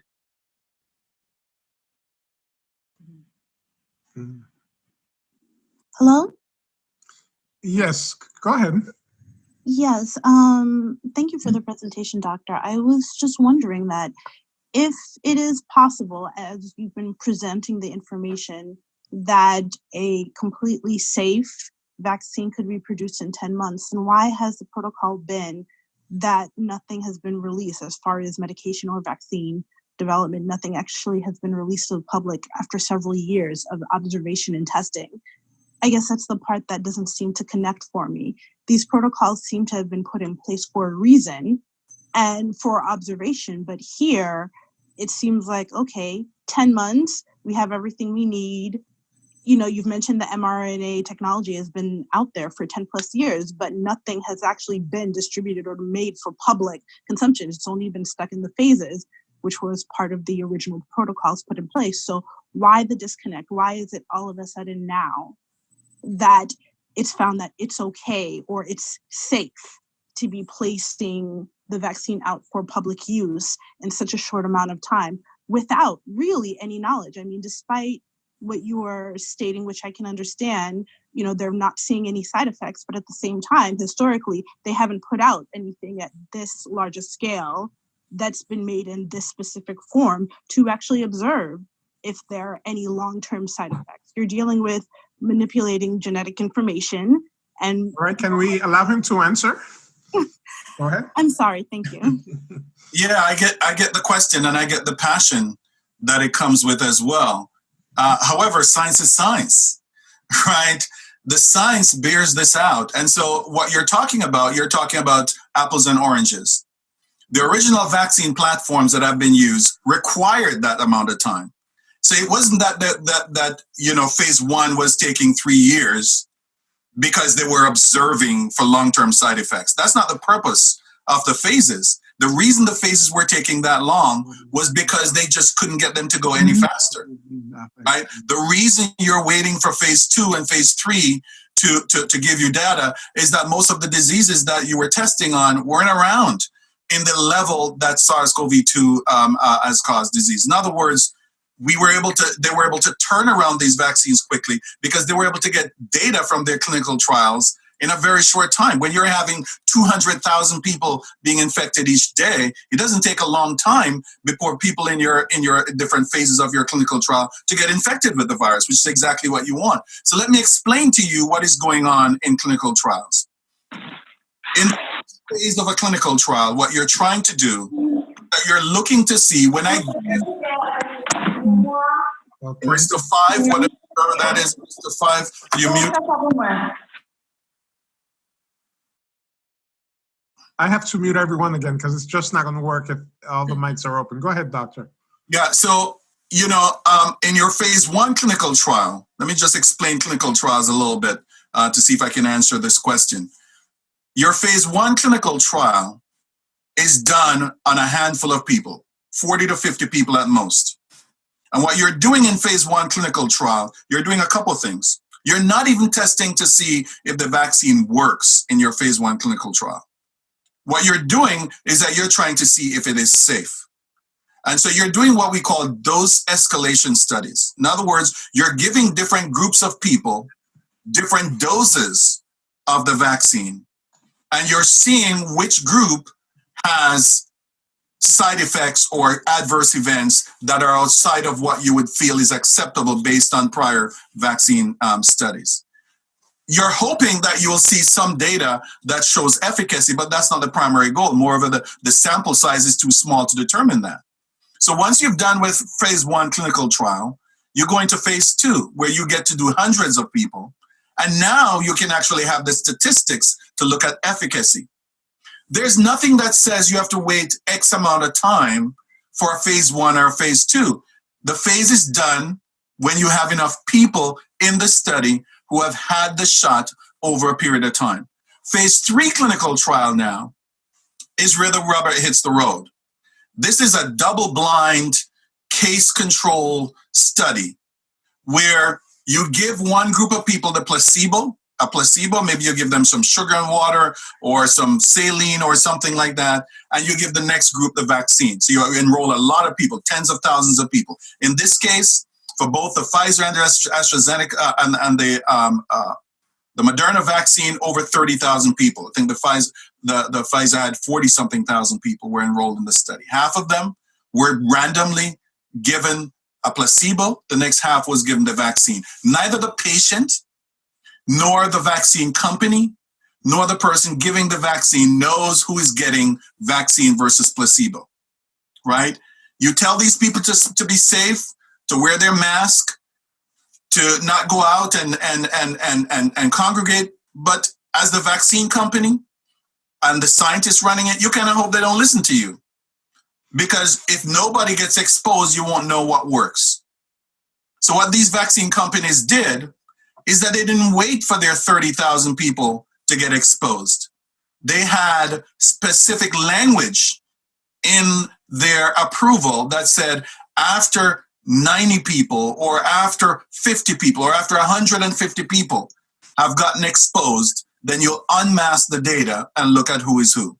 Remember that they're using a third party here to look at these studies. The vaccine company is not looking at these data, at this data set. It is a third party company whose job it is to look at that. And so again, if this happens in 2 months, why would you wait 2 years to report on the data, right? If you expect to have, because they're doing power analysis for those who do statistics, they have to do a power analysis to see, can we actually extrapolate from this data?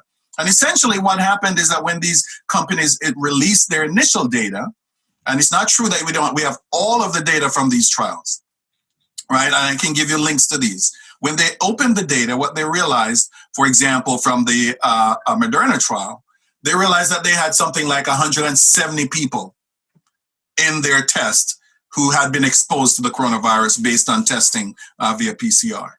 Or I think it might have been 190. And when they opened it up, they realized that of that 190 who got infected, only 8 of those in the vaccine arm got infected. All of the rest were the placebo group. Whoa, you couldn't sit on this. This is something you report and this is something you move on, right? And because, again, the government is bankrolling this, once they get that data, they're already producing this vaccine. Typically, you would finish phase 3, then you start production, and you get approval of production. That was not the case here. That's why it happened so quickly.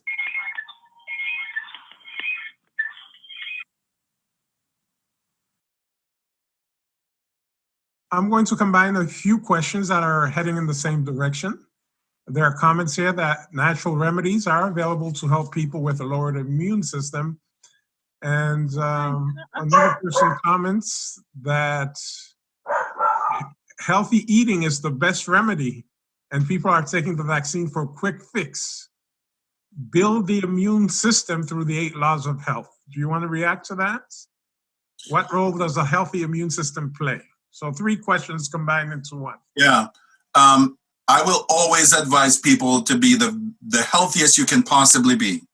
Whatever it is that ramps up your immune system and that gets you at a place where you're most healthy, that's where you want to be. But how do you know how healthy your immune system is? What specific tests have you done to determine the health of your immune system? Remember, the worst sequelae, the worst symptoms that we get from COVID-19 infection is not necessarily from the virus. It's from an immune system that's overreacting. And I want you to realize that. You ever heard about a cytokine storm? You don't get a cytokine storm from a weak immune system. You get a cytokine storm from an immune system that's going full. Go read it up and look at anything you have.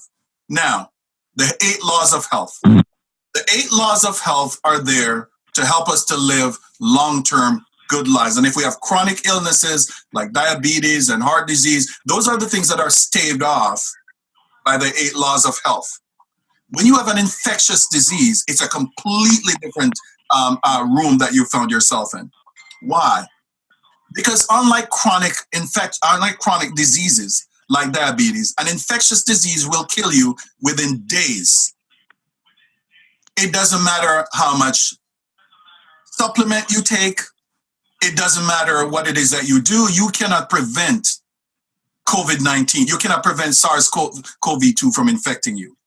There is zero data out there on any supplement, any herb, anything. And anybody who tries to sell you this, you know they're not being truthful. And I would say, show me the data. Show me the clinical trials data. It doesn't matter how much vitamin D you take. It doesn't matter how much vitamin C you take. The fact is, you have receptors on your cells that the virus recognizes and gets in on. So a vaccine is not a quick fix, and the 8 laws of health is the way you should go. You will die before the 8 laws of health kick in for you. So the same thing I would tell somebody who has a cancer, I'm telling to you. If you have cancer that's rapidly metastasizing, get chemotherapy, continue to take your supplements, whatever they are, that you believe in, but do not think for 1 minute that your cancer is going to go away because you're boiling some cerasee or you're taking some cod liver oil or something like that. It's now out of control, and you can't control it with those means. Now, a vaccine is not what's actually going to fully protect you. It's your immune system that's protecting you. So even if you're taking the vaccine, you need to have a functional and healthy immune system for the vaccine to work well. A vaccine is an augmentation of what you already have, right? The vaccine is just priming your immune system to work properly because of what I told you before. If your immune system has never been exposed to a microbe, you can't have protection. All you're doing is that you're priming your immune system to say, when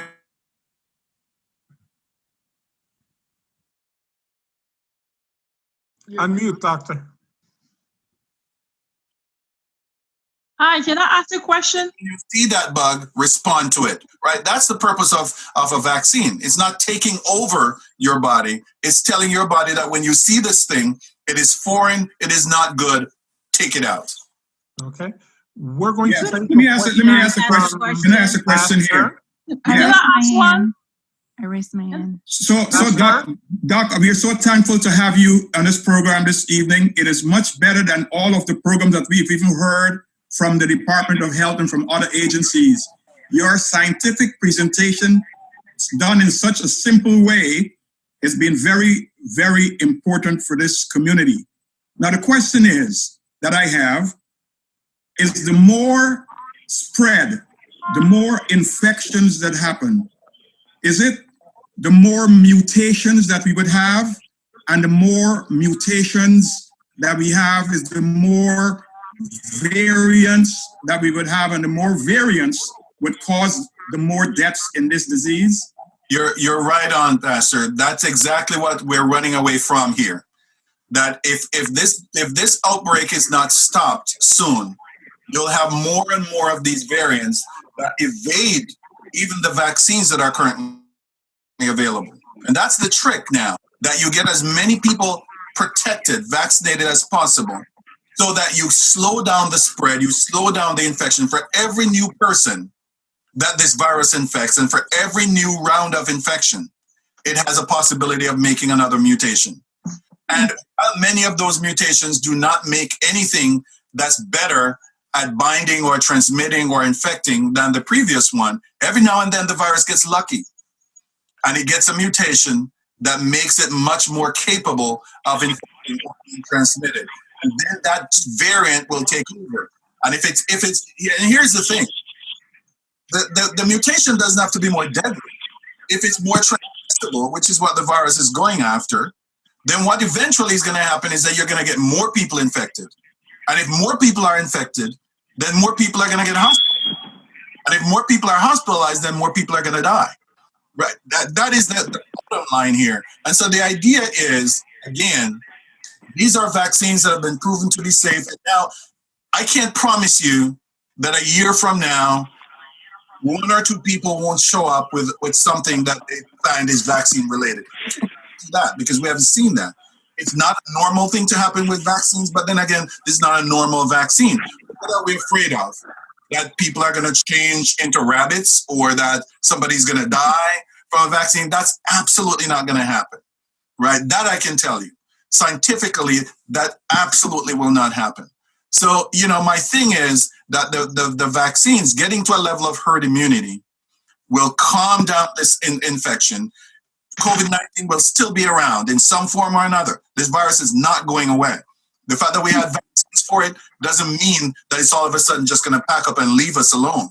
It has figured out a good source of replicating itself, and all it needs are people who are susceptible. So it will continue to be around in our communities. I still want to make this. Let's go to Sam. One suggestion for someone who has already.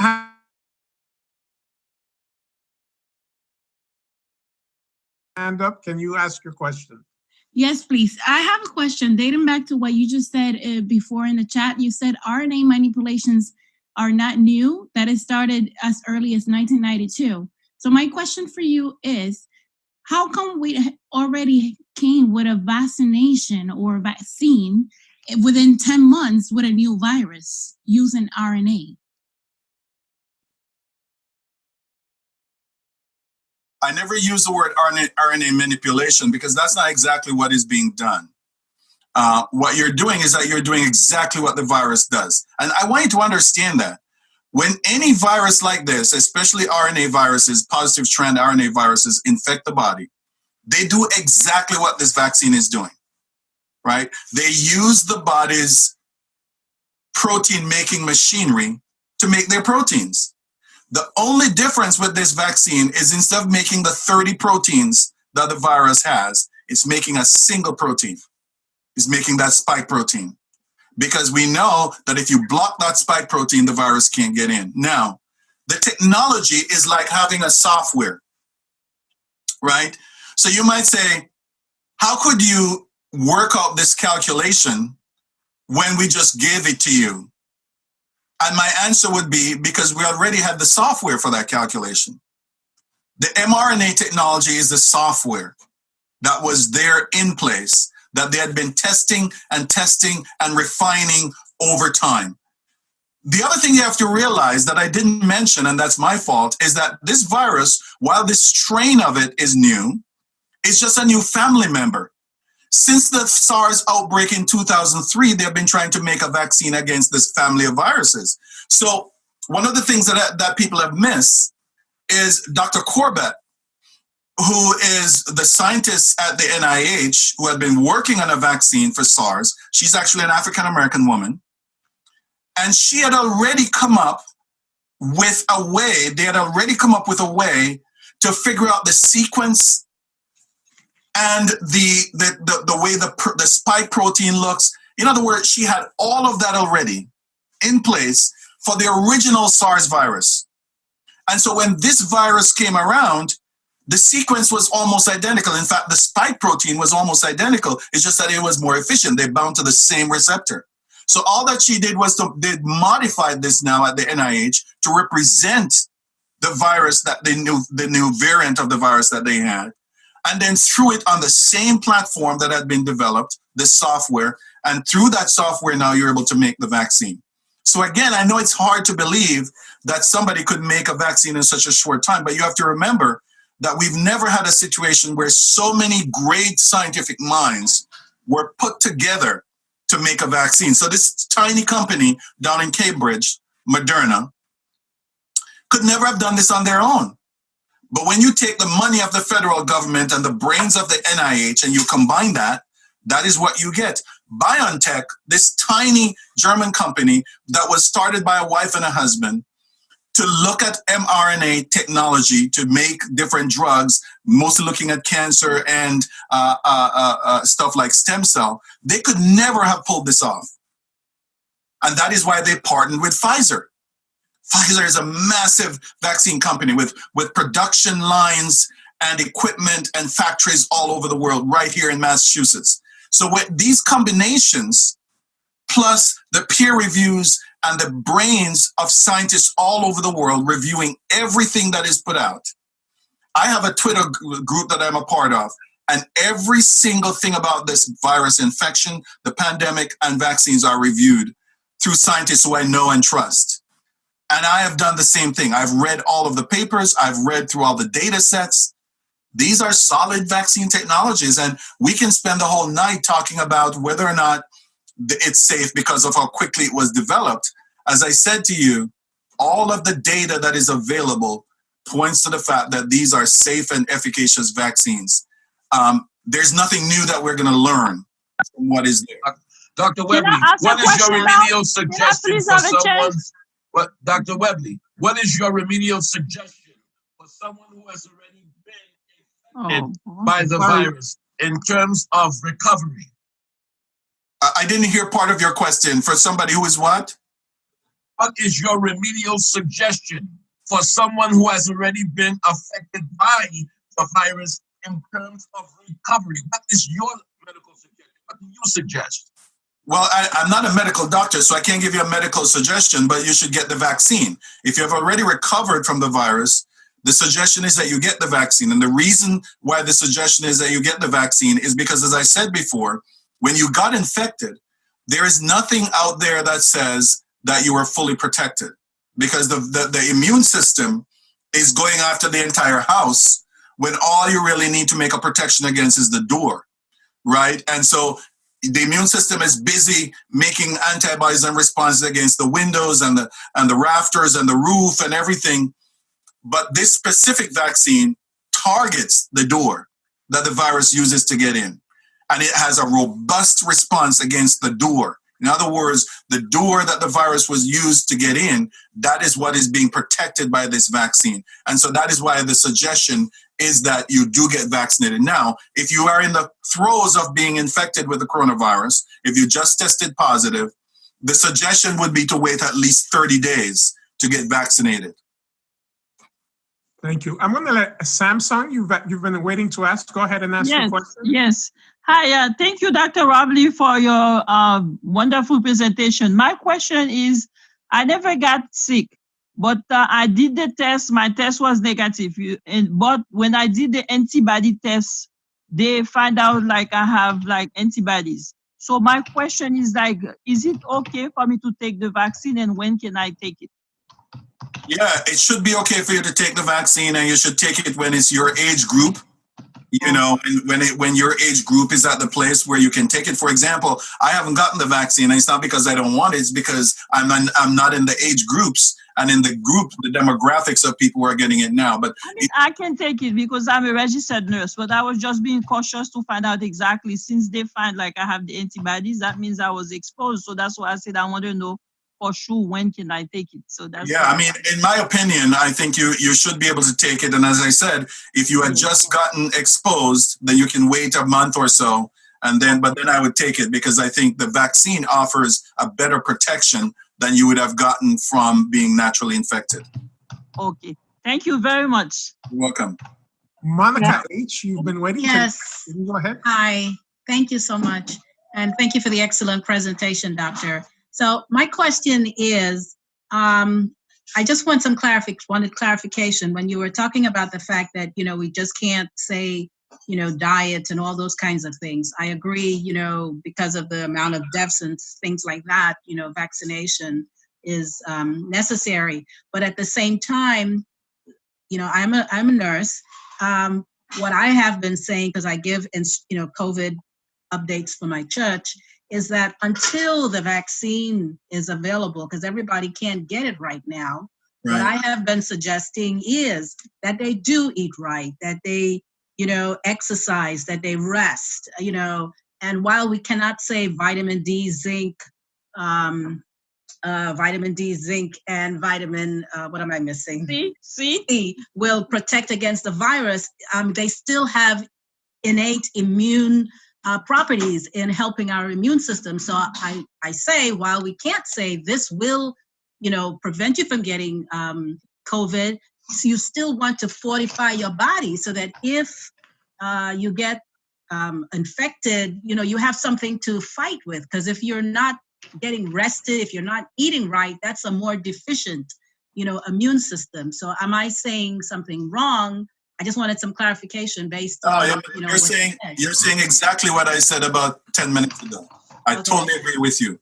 So the point was that I didn't want people going around thinking that you can take any specific supplement or do anything physically that's going to protect you from getting infected, except wearing your mask, social distancing, because those are still the best ways to protect you from this virus if you can. That you wear your mask, you social distance, and you wash your hands and all of that. And so somebody else was asking repeatedly if the vaccine will have any effect on your offspring. No, this is not a vaccine that you can transmit to anybody. The vaccine doesn't give you the infection, and nothing's going to happen to your offspring, except that if you're a breastfeeding mom, one of my colleagues at the University of Massachusetts has shown that there are antibodies in the breast milk, so that infant could get some level of protection if they're being breastfed. Dr. Webley, I have a quick question for you, and that is, I know there's a concern about the Pfizer and the Moderna vaccine being mixed. If you take one, you have to be careful about which one you get for the second dose. Can you talk on that a little bit to help us to understand how we should, if we decide to vaccine? Yeah, good question, Pastor. So what I've said is I go back to the data, right? And again, that's why I'm a scientist. I think like a scientist. You go back to the data. What the data shows is the effect of getting the first dose of Moderna and then getting the second dose of Moderna gives you that 94-point-something protection. And getting the first dose of Pfizer and then getting the second dose of Pfizer gives you that protection. Now, it is very possible that if you got the first dose of Pfizer and then got the Moderna second dose, it will increase the level of protection. But I don't know, and I don't know what that is. And nobody does, because those studies have not been done. So in my opinion, what should happen is that if you got whatever vaccine you got for the first dose, you should get that same one for the second dose. That's the only way you can ensure that you're getting the protection that we've seen in the clinical trials. That's why you do clinical trials, and that's why you follow clinical trials. And until somebody has done the testing and shown the data that those are, because even though they're the same mRNA vaccine, the Pfizer dose is 30 micrograms of mRNA, and the Moderna is 100. Right? These are different doses of viruses and of mRNA, and the mRNA is made in a different way.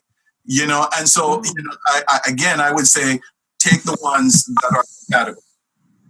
I have a question. Dr. Webley, just a question. Yes, you made mention earlier of your immune system overreacting, right? Are you saying that your immune system can respond to the virus in such a way that overreaction can end up killing you? That's what you're saying? Absolutely.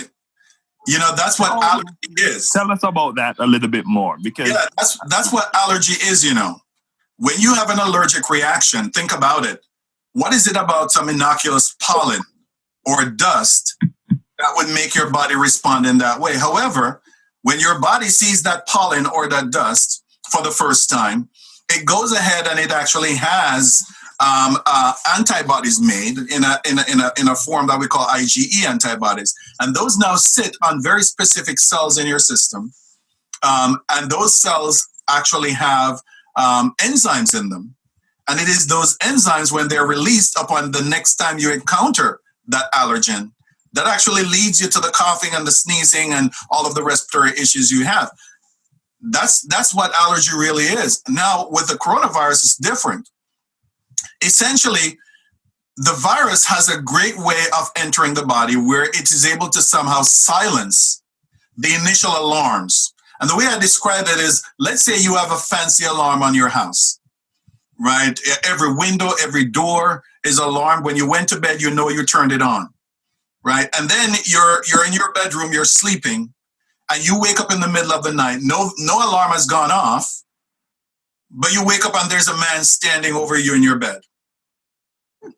You're so frightened because the alarm hasn't gone off, How on earth is this intruder in my bedroom? And so your mind goes wild. The fight response kicks in. And you take up the Bible off your bedstand and you throw it at him. You take up the next book that you have and you throw it at him. Everything because you're just so frightened, right? You're throwing everything at it. And that's exactly what happens with this virus. That the innate immune system, when a virus infects your body, there's a specific protein that should be triggered to tell the other cells that this intruder is here. The coronavirus, this current coronavirus, is somehow able to shut that down. And so it's able to replicate at will for a while before this adaptive immune response knows that it is there.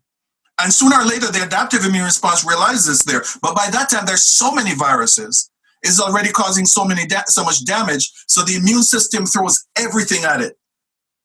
Everything. And that's what the cytokine storm is. The cytokine storm, cytokines are chemical messengers. It's how cells send text messages to each other. So it floods the system and shuts down the network with all of this cytokines and chemokines that cause fever and cause you to have these rashes as a result of all of that is happening. And the cells go haywire. Cells are being damaged. Immune cells are probably being infected as well. And that's what the immune response is. The virus. It's just a huge response, an overreaction that would not have happened if the innate immune system had shut the virus down even a little bit, which is what it's designed to do overall. So again, people who get sick and die from the virus is not necessarily because they had a weak immune system. We see young people who are getting infected with this virus and dying from it in a similar way that older people are. But we do know that there are underlying conditions,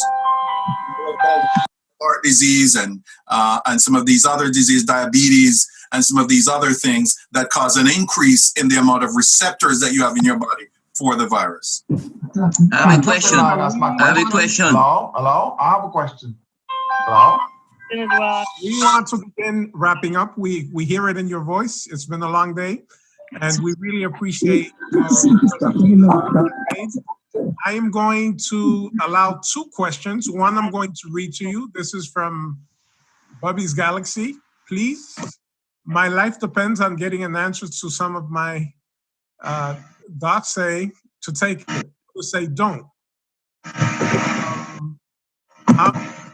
I'm an RN who has sickle cell anemia, and I know I am at high risk for serious disease if I get infected with COVID. However, my population was not allowed in the trials. Is it safe for people to take it without being represented in the trial? Yeah, that's one of the issues here. And I would say wait. I would say talk with your physician. There are probably other underlying things that your physician would know, and see if your physician recommend that you get the vaccine under supervision, because that's an unknown right there. I don't remember seeing any sickle cell anemia patients in the clinical trials. I don't think they were. And so I think you're right. Although they had people with autoimmunity and other things, this is a very specific defect. And the other thing that would make me wait with the sickle cell disease is because we do see some differences in blood type and susceptibility to series from SARS-CoV-2, where blood type A seems to be more susceptible than blood type O. And we're talking about the same membrane, same red cell membrane that has these antigens on it. So for that reason, I would absolutely have a conversation with your medical doctor, your entire file, and be able to advise you on that. All right. Doctor, I have a question. You mentioned so much about the Moderna and the Pfizer vaccine. What can you say about the Johnson & Johnson? Thank you, Dr. Onori. Thank you. So I would like to thank. We'll go to Marcy, and then we'll have to call it a night. Yes. So thank you. I would like to thank Doctor for the presentation. It's very knowledgeable. But he said that he hasn't taken the vaccine yet because of age group. Can you elaborate more on that, Doctor, please? Yeah, so, the vaccine, as it's being rolled out, not everybody is eligible for it. They're now giving the vaccine to frontline workers to medical workers. My wife has gotten the vaccine because she's a frontline worker. And then they're vaccinating people over the age of 65, older people who are more susceptible to the disease. Once that is done, so that you're talking about A and 1B, and then they're going to get to phase 2, where they'll be vaccinating another group. I'm not in that age group, any of those age groups, or in that demographic of frontline workers. So about the shots, the first and second shot. Thank you. There is a time frame in which to get the second shot. If it lapses, do you now then have to go back and get the first shot, or would the second shot? Oh, no, you would still just get 2 shots. The only question is, would it still have that 95% efficacy? And even if it drops, it probably wouldn't be by more than 1 or 2% at this stage. And hopefully you wouldn't have to wait more than, an extra week or something for the vaccine. At this stage, I haven't heard of people who have to wait. It seems as if everybody who got their first shot is getting their second shot. Yes, okay, question, Pastor. You've mentioned much about the Moderna and the Pfizer vaccine. Can you say anything about the Johnson & Johnson who's next in line to come out? Yeah, I mean, I did mention and the nasal spray, and the nasal spray too. And what about the cons to this? You said you're going to do pros and cons. We haven't heard any cons yet. Yeah, what about the people who have died from taking vaccines? The so Pfizer if I vaccine. could just answer the question, you're throwing a lot of stuff at me. The Johnson & Johnson vaccine is one of those viral vector vaccines, like the AstraZeneca vaccine that I mentioned. So essentially what they have is that they have a virus that is like a Trojan horse, and it will deliver the coronavirus protein, so that same spike protein, so that you can actually have production of antibodies against it. The data just came out on that. The phase 3 clinical trial data just came out on that, showing that it has a 65% efficacy across the population. And so that's a good efficacy. And so it's very likely that vaccine will be approved. The good thing about that vaccine is that it's a single shot, right? So you wouldn't have to go back for a booster dose. What the booster does is that it increases the level of antibodies you have in the system, but this vaccine works pretty well with a single shot of it because it does have a virus that it's using to deliver. So let me address this whole issue of people dying from the vaccine. That is not true. Nobody has died from the vaccine. There's a big difference between dying after you've received the vaccine and dying from the vaccine.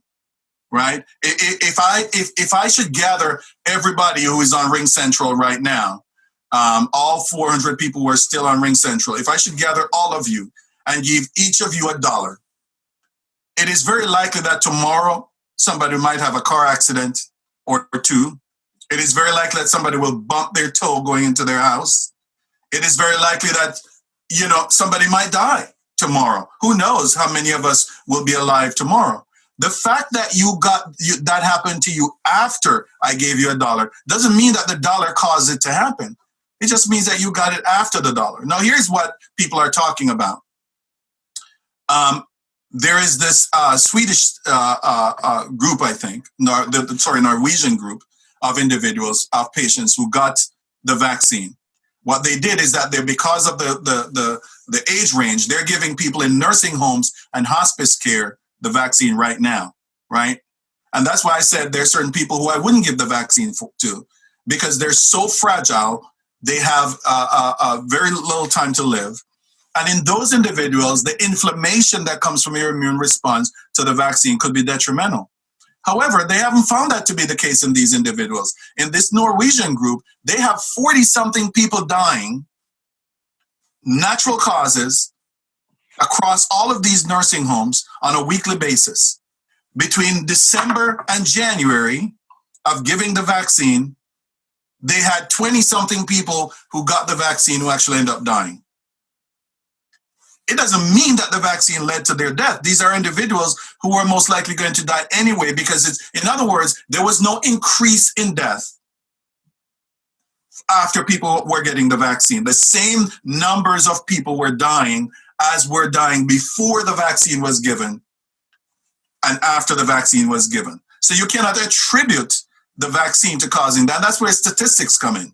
It's really important that you look at the control groups you look at people getting the vaccine, you look at what the underlying issue is. So the data does not suggest that. And the news media has been very irresponsible in sensationalizing this so that people will read their papers and putting this out. When you go back, everyone else but definitely shows that the vaccine, because there's nothing in the vaccine to cause death, right? That would be the first thing that would make a vaccine get disqualified. There's nothing in it that will cause death. There's no live virus. There's no infectious agent. There is nothing like that. So you have to be careful in the way you read these things and you look back on it. Again, my thought is that they have to be more thoughtful in who they're giving the vaccine to, because for an 80-something-year-old fragile person who has a life expectancy of 2 months, they probably shouldn't get the vaccine, right? You would want to look at that, but again, that's not my call. So, doctor, thank you. What are the cons? Clear that people have died due to the vaccine. Due to the vaccine. Nobody has died due to the vaccine. It has been clear. They have alert. Ladies and gentlemen, we want to thank all of you for joining us this afternoon. We are reaching the conclusion point. We want to thank Dr. Webley for joining us today and giving us more than his allotted time. We regret the glitches that we had.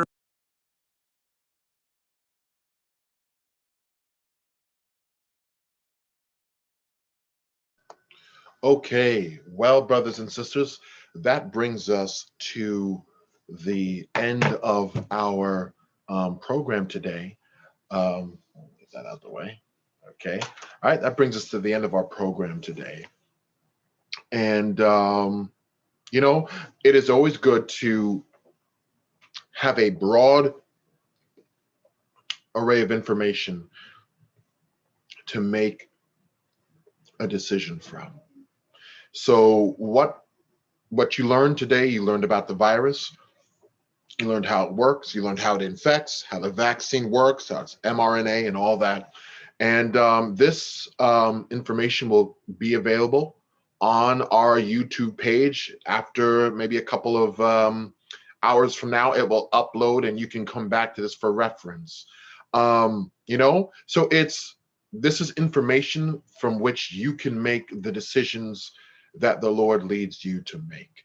All right. So with that is the presentation. And I see we still have we're still on. So that is the end of it. Let's say a word of prayer and we can go from here. Loving Father, Lord, we are living in dangerous times. A renegade disease and virus is on the loose out there, and it's changed every aspect of our lives. Father, truth is we're all getting COVID fatigue. We want to go back to a semblance of normalcy in our lives. But Father, we know that until this virus is taken care of or herd immunity reached or whatever however it is said, we have to continue to social distance, be safe, wear masks, and just continue to go through these uncharted times. Father, today we learned a lot about the virus itself. The doctor educated us about the virus, educated us about how the vaccine works. And now, Lord, it is up to us, Father, as we continue to gather information on this vaccine, to make a decision of what we feel is best for ourselves and for our families. I pray, oh Father, that tonight's information was helpful. And I pray, oh Lord, that as we go forward, that we would only get information from credible sources. Thank you, Father, for being with us. In Jesus' name we pray, amen. Right before we go, let me say something about credible sources. Because there's been some research, and I want to just share something. You know, we have different age groups in the church, right? We're a church made up of various age groups. And one thing that they say, and I just want to share, right? So for example, I was born 1982, right? and I'm somewhat of a product of the information age a little bit. You know, the internet came in when I was in like 10 or something like that, right? But for people that were born from 1945 to around 1965, if you're in that, sometimes, and this is what the research bears out, because you were from an era where there were newspapers, right?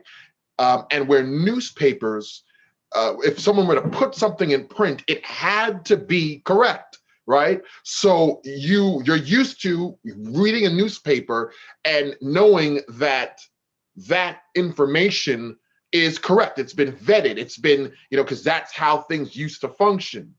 But when you bring that mindset into 2021, and especially you go on the internet, you can get yourself into trouble. And what I mean by that is anybody can go and make a website and say covidexperts.com, right?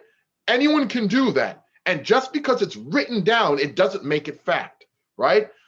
You want to go to credible sources, CDC, especially what statements from the Seventh-day Adventist SeventhDayAdventist.com, that website, from official statements from the church on these issues. World Health Organization, right? Just because something is written on a website does not make it true. And they're saying that a lot of times people born between the time of 1945 and 1965, you can be more susceptible to find, because you're used to things being written down being true, because that's the era that you're from. But I would say that's just not how it is now, right? So make sure that what you're reading are credible sources so that you can make the best decisions for yourself and for your family. All right? May God bless you and have a wonderful, wonderful day.